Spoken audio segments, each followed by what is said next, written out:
everybody. Welcome back to another episode of the Melanin Money Show. Now, I know you're probably wondering, where is that missing square? We normally have the trifecta here. Well, today is just me and Carter. Unfortunately, Jacqueline has some family matters to attend to, so keep her in your prayers. We fortunately did get a chance to connect all in person out at FinCon. So shout out to all the people who are out in FinCon. It was a blast getting to connect with you all. And super invigorated and excited to keep this financial literacy movement going. So Carter, what's going on, brother? How are you? I'm doing great, man. I'm doing great. Again, it was great to, get to see you and Jacqueline in person at FinCon. We haven't been together in so long. And, it sucks that Jacqueline can't be here with us today, but we'll do our best to hold it down. She was the queen of holding it down and keeping us on our P's and Q's, but that just means that the parent is gone and the kids get to play. So, so we're going to have some fun with today's episode. Absolutely. So, I think today's going to be a very interesting episode, because when we think about the message and the mission of what Melanin Money is all about, right? We're all about building generational wealth, but what also is a part of that? In order to build generational wealth, you have to break generational curses, right? And so there you go. Put the Superman. Yes, sir. Yes, sir. I want a shirt just for this podcast episode. So if you guys, if you're only listening, go check out the YouTube channel out. You can see what George meant by me pointing at my pecs. I got this nice shirt on that goes with today's topic. Absolutely. Speaking of YouTube, if you subscribe and comment on this episode on YouTube, you're getting a free shirt for the Melanated. We're going to pick a lucky winner to get a free shirt. We're going to pick 2 lucky winners to get a free shirt. So go to Melanin Money YouTube channel. You can't miss it. You can't mistake ours. We got the pretty purple icon, so you'll know it's us, right? And subscribe to the channel and simply leave a comment on whatever your favorite episode is. I don't even care if it's this one. And just let us know that you're tapped in on YouTube, and we're going to pick a winner and send a couple shirts out your way, or 2 winners to send some shirts out to. So, get it. All right. So let's get into it, man. How to break generational curses. This is a really big topic. I think it's something especially for our community and our culture that we need to kind of dive in. So Carter, I'm gonna let you tee it up, man. You got the generational wealth shirt on, so we gotta let you go for it. Yeah, no, for sure. So I'll lead with this. We always talk about how as Black people, we're behind and there's a huge wealth gap. And I think that a big part of the reason why we're behind is just because what happened in our household growing up, and some of the bad money advice that our parents gave us, not with malicious intent, but just because, a lack of information that they had. So I think today is important. We're just starting out, first of all, just being candid with our listeners, letting them know, hey, we didn't have this perfect household where money was, lessons were given to us. We grew up in different environments. So I think it'd be good to just give the listeners a few, financial myths that grew up in our household. But actually before that, why do you think money is a taboo topic? Because in my household, we weren't really even allowed to bring up money like that. So why do you think especially in the Black community that money is such a taboo topic, at the dinner table or whatnot? Yeah, no, that's a great point, man. And for me, the reason why I think it's such a taboo topic is it's all rooted in scarcity. So people say things like crabs in a barrel mentality, right? But we got to understand where that mentality stems from. What it stems from is the belief that if there's a limited pie, right? And the more you get, the more it's taking away from me. Right? That's where it stems from. No one just has a desire to pull someone down or hate on what they're doing or the moves they make. They really have the belief that there's only so much. And the more, if I see somebody else winning or someone else doing good, that means that it's taken away from me. So to answer your question, why is it taboo? Let's say that maybe you have a little change in your pocket, or you got a little bit of money. If you talk about it, if you invite people in, what are you inviting in? Maybe you feel like, well, if I tell somebody I got a little bit of money, they're going to be watching my pockets. Or because maybe they don't have it and they think they can't get it on their own, they're going to take it from me, right? So I think that has a lot to do with why it's taboo. The other thing, from my vantage point, is that it's painful, right? Let's say if you don't have the financial resources that you want, it's painful to talk about, right? It's painful to look at your bank account and man, I'm waiting until payday before I can eat. You know what I'm saying? That's painful to be able to experience that. Nobody wants to talk about things that hurt them. And so I think, those are the 2 things that stick out to me. to make make the money topic taboo, because to talk about it and bring awareness to it is highlighting maybe your own like inadequacies to a degree, right? Like, for example, if you don't have it and then you talk about it, it's reminding you of where you are and what you don't have. So that's kind of why I think talking about money can be taboo in the Black community. Yeah, and I'll take it a step further. First of all, I agree with everything you said, but something that stuck out to me outside of a scarcity mindset is shame, right? And I mean that in two parts, right? One, you hit on already, like, you know, it can be shameful for a parent to have to admit to their kids that they don't have enough to buy that Christmas gift or to go on that trip that their neighbors are going on, right? So I think it's a lot of shame associated with not having it. And so they shut it down when the conversation comes up, right? So I think that's one piece, but I also think the other piece is the shame of a lack of understanding, right? Of like how money works and how to get it. So if you ask them about like, hey mom, like, you know, how do I invest in real estate? And she doesn't know, she's gonna shut it down because she doesn't know.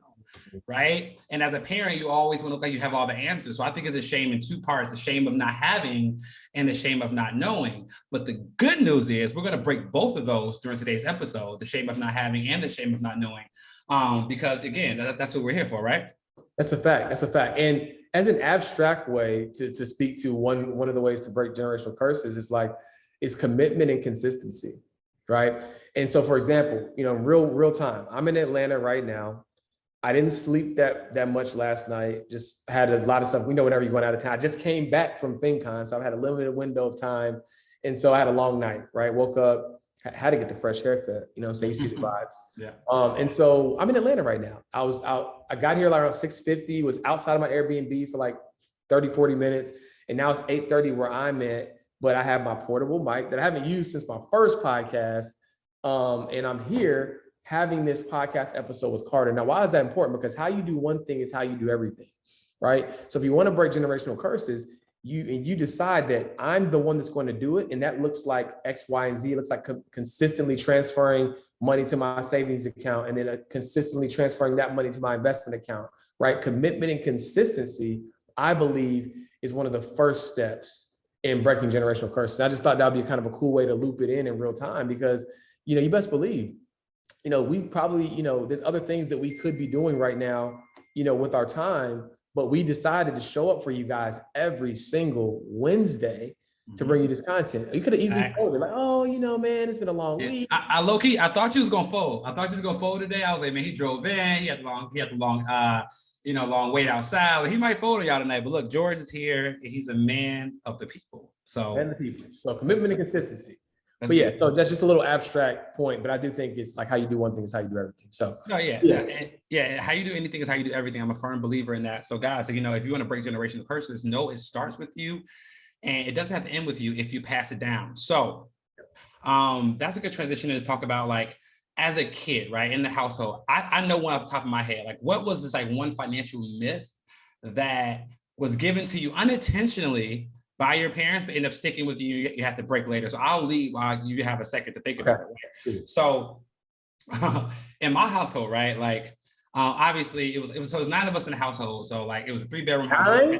9 of us in a 3-bedroom house. How did I not know that? 9? Yeah, bro. And we had the nerve to have 2 dogs. So like we just acted like we needed more people in the house. But it was, for me, it was lit because I had like cousins, like, so it was fun because you're a kid, you don't know any better. So I was kind of, uninherently taught, like, when you have more money than you're supposed to, you better go spend it for somebody takes it away from you, right? And it was like, and it wasn't like spoken to me directly, but I would see them do it. Like my auntie would like, or like, win a lottery or something, like, win a pick 4, but the money, they would spend it. And like, around me, like my cousin might have money that he would spend it. So in my mind, I was like, yo, if I come up with a $20 bill or 15, I got to get rid of this money because I'm not even supposed to have it. So I got myself in a spending cycle, when I got money, got to go because I didn't want to look up and then somebody then took it away from me. You know what I'm saying? So,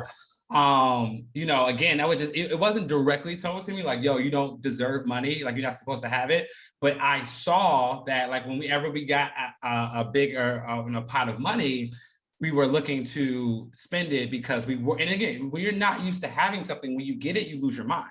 right? Like we talk, guys that never got girls and they start getting girls, all of a sudden they lose their mind, right? So like when you don't have money, then you all of a sudden get hit with more than you're supposed to have. You don't know what to do.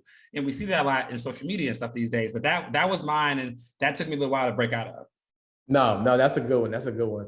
The one that I got, I think people still buy into this myth, is that putting your money in the bank is the safest place and the best thing for your money, right? So there was never any talk about investing in real estate, never talk about investing in the stock, no investing period. I mean, maybe they talked about CDs, maybe.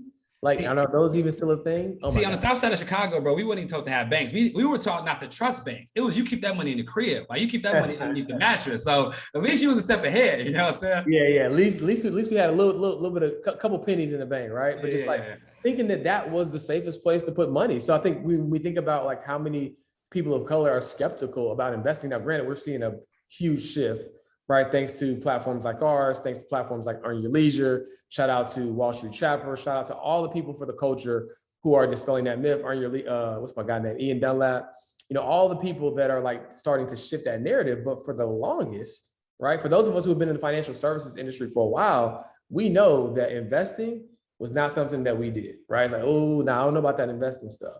So, just breaking that myth and thinking that the banks are your friends and that, putting your money in the bank is the best place to put your money. But if you listen to the last episode about inflation, then that's probably literally one of the worst places to keep most of your money. So, just really stepping outside of our comfort zone and understanding what it means to invest, because that was something that was not talked about when I was growing up.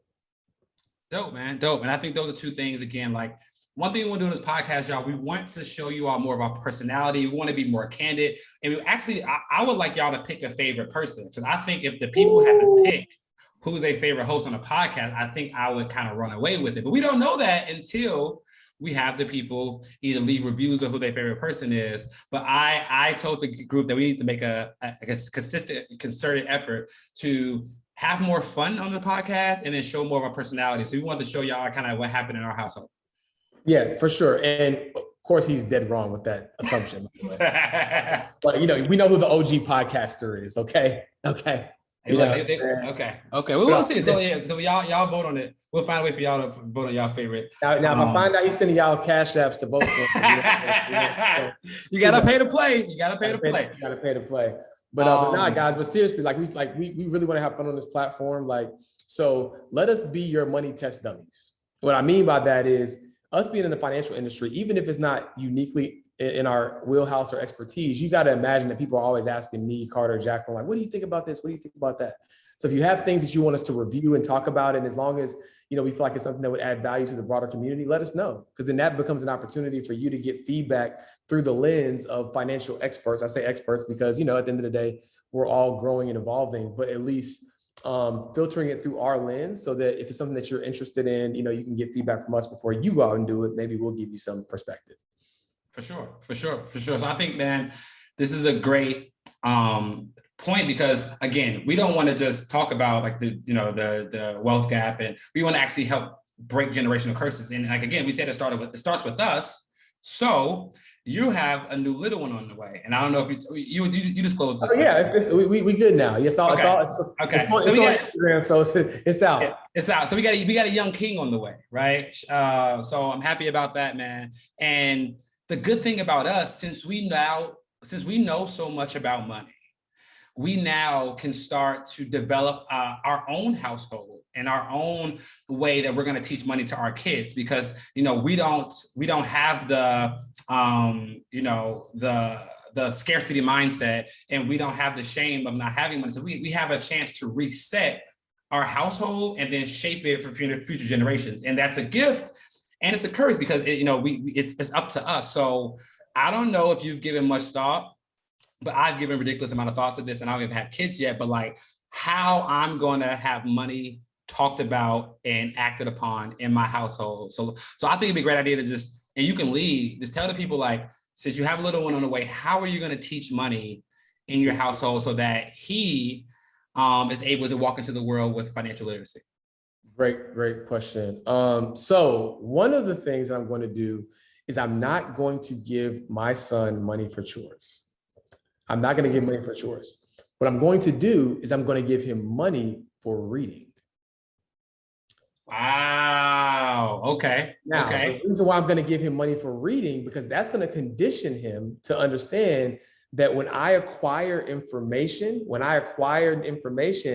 that is what pays me, right? The more information and knowledge that I can acquire, the more money I get, right? So that's going to condition him to think about learning above everything. Because conversely, if I gave him money for chores, then his mind's gonna, oh, when I trade my time for something, then I get paid. So I want to break that from the rip, right? It's like, hey, look, when you read and you tell me about what you read, I'll give you money then. That's the first thing I'm going to do. Wow. So that I've never heard that before. And I'm looking at my phone because I'm stealing that. And because I literally just changed my screensaver to say that there's nothing more profitable than seeking and selling knowledge. Like that is my screensaver right now. Mm-hmm. And I, me and you both know that to be true. So the fact that you're gonna disable the thought of, hey, you exchange your time for labor for money, which I think a lot of people do. You're gonna say, hey, these chores, you're gonna do these anyway because you live in this house. But right. If you want to earn money, here's a book. Mm-hmm. And that's going to be his conditioning from day one. I want money. Let me learn. I want to go out this weekend. What's the next book? Like, exactly. So that's the core thing I'm going to do, just to really reshape the conditioning around how you attract money. Right. The other thing I'm going to do is exposure. Right. So like I'm like me, like you and I, like obviously, we're frugal, we're financially responsible. However, we also do like to enjoy life. Right? I think it's fair to say we both value experiences, over things, right? And so one thing I'm going to do is I'm going to find out early and continue to find out, like, what does he care about, right? What matters, right? What matters to you? And then showing him, hey, look, if you apply yourself, right? If you do the right things, learn the right things, acquire the right information, it's going to give you the opportunity or afford you the opportunity to do more of what you love versus just saying, go to school and learn this arbitrary information because that's what you should do. I want to tie it to an actual outcome that matters to him. So those are two of the things that I'm going to do in my household to really try to reframe how he views money. No, for sure. I love that. And TD Jakes has an interview with Steven, I forgot his last name. But they talk about like, sowing seeds in our kids. Like it's not the teacher's job, right? To find out what our kids love to do. As parents, it is our job to look at our kids with, through a lens of what do they like to do. And then kind of like, lean them into that. Like if they want to be a problem solver, lead them into management duties. Like, so it's our job to look at our children and kind of water the seed. It's not the school's job. So I love that. Okay. So I'll give a few of mine, man. But that reading one is still blowing my mind. I'm stealing that. So in my household, like I plan for my household to be more than financially stable. Like my kids are gonna know the vaults here are full, right? But this money is not yours. You can, you can earn it. Like my children will never come to me and ask me for money. They will learn to come to me and say, hey, what can I do in exchange to receive this money, right? Mm-hmm. And I don't want to tie it to chores because that's manual labor. Right. I never want to give my kids the thought that, hey, I need to do manual labor in exchange for for money, because that's a slippery slope. But what I am going to do is, like, again, I'm going to have businesses, running in my household, so they're going to be able to help in the business, so they can see how businesses run, mm-hmm. and they will know, like, all right, there are plenty of jobs and for me to earn money. And I'll let them be proactive, right? I'll let them say, hey, if I know dad needs his social media content cleaned up, like I'm gonna go ahead and do this, right? Because I'm gonna let them know that, never come ask for money, because the money is an exchange of value. Give value to the household and then exchange money. Now, one of my favorite things I'm gonna do, and I'm so serious about this, when my kids, I'm gonna make my kids go to grammar school and high school, maybe. To this point, I'm gonna make for the social experience. Mm-hmm. Right. And I don't care about the school system education. I want them to have friends. I want them to, go through the social experience of becoming adult. But they're going to know early that college is so optional. And what I mean by that is I'm going to save up every dollar that it will cost them to go to college. So, 20 some years from now, since I don't have any kids that I know about, right? School will probably be $150,000, right? So I'm going to have that saved for them and let them know this. You can either use this $150,000 to go to college. Ooh, I know where you're going with this. Or you can use it as seed capital to start your business. And I'm going to be the CFO. So I'm not going to just give them the $150,000 let them run with it. They're going to have to bring me their business plan. They're going to have to talk me through that. But I'm going to be their board of advisors. But I'm going to let them know before they graduate. Like you have $150,000. It can either go to a university for 4 years, you can have that experience with your friends, whatever. That's your choice. Or this is seed capital to your business. So that's something I've been holding on to, and I can't wait to give them that option. That's strong. I'm still in that in real time. Yep. I had something similar in my mind, but it wasn't articulated or refined like to that. That's goals. So we both gave y'all like, listen, if y'all don't take away nothing else from this podcast, the one gem I gave and the one gem he just gave, that can completely shift the entire paradigm for your family's legacy. It'll shift the entire the entire framework of your household, right? Your kids are going to know, hey, working for money is not top of priority. I need to build knowledge and learn for money, and that is going to take them so far. And after all that reading, by the time they're 18, they're going to understand what the college system actually does. And they're going to have to read business books. They might be ready to start that business, and they're going to have $150,000 in seed capital. So they don't need to go find investors. They don't need the house is funding this project, right? And then, I'm obviously going to be an equity partner in their business, like, we're going to keep this money in the family. But dude, I'm so excited to do that. Like, I'm so excited. Yeah, and the thing is, like when you start, like again, I have one in the oven, right? And then Carter, like you said, you don't have the kids he knows about yet, right? Yeah. So the beautiful part about it is planning, right? Like one of the things we always talk about with compound interest is the time component. And so when you start early, right?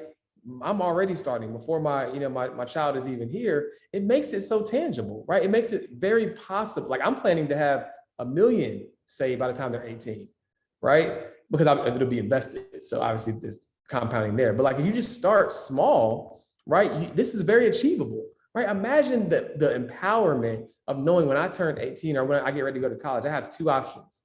I can either become a CEO and get seed capital for my business from my parents, right? Or if I want to go to college, I can go to college and it's paid for, right? No student loan debt in this. No student loan debt on this side. Right. So generational wealth and breaking generational curse is about options, right? It's not about forcing your kid to work in the family business. It's about having the option for them to work in the family business. It's not about forcing them to say, hey, look, you have to take over or, inherit this house. It's the fact that we have assets that you do have the ability to inherit. It's like giving your kids options. I think it hits different now, knowing that in a few months that it will be real, but man, like that's extremely powerful, man. I'm definitely still in that one. Yeah. So y'all, if y'all have kids or planning to have, please, you don't have to necessarily use ours, but just think about how you're going to raise them and what mindset and skill set you're going to entrench them early on, so that when they leave your household, right, they're going to know how money works, how investments work, how assets work. Like there's a tweet going around, like kicking your kid out at 18 with no money, no financial literacy is the root of generational curses, right? And like my kid's gonna have to get out of my house at 18, but they'll have plenty of options of what they want to do, right? And I think again, it just comes down to planning, consistency, and knowing that the generational curse ends with you and generational wealth begins with you. That's a fact. So when we think about, obviously we just gave y'all some keys and some bars and some songs, right? All that, you know what I'm saying? It's all sold separately, you know what I'm saying? Now you go to the wing spot, you look in the bag and they're like, hey, it's gonna cost you extra 25 cents for you want some extra something. Yeah. But anyway, we just gave y'all something. But I think we would be remiss if we didn't make sure that they walked away with at least 3 key tactics to breaking generational curses. At least 3. So Carter, what's something that you got for the people? Even if it's a recap or reiteration of something that we've already shared. Yeah. So one of my keys to breaking generational curses is just just like talking about money, right? Like, again, when you shut the conversation down, it makes the kid not want to ask about how money works, because in their head, when I bring up money into my household, it's a bad thing. I get shut down. So they're not going to bring it up anywhere else. So I think the first thing is just having an open dialogue. Like at the dinner table, I have no problem explaining to my kid how compound interest works if he asks that question, right? And I'm gonna make it known that early and often money and business conversation not only are always welcomed at the dinner table, we might have topics to discuss certain days of the week. So I let them know, like, this is a regular conversation that needs to be had.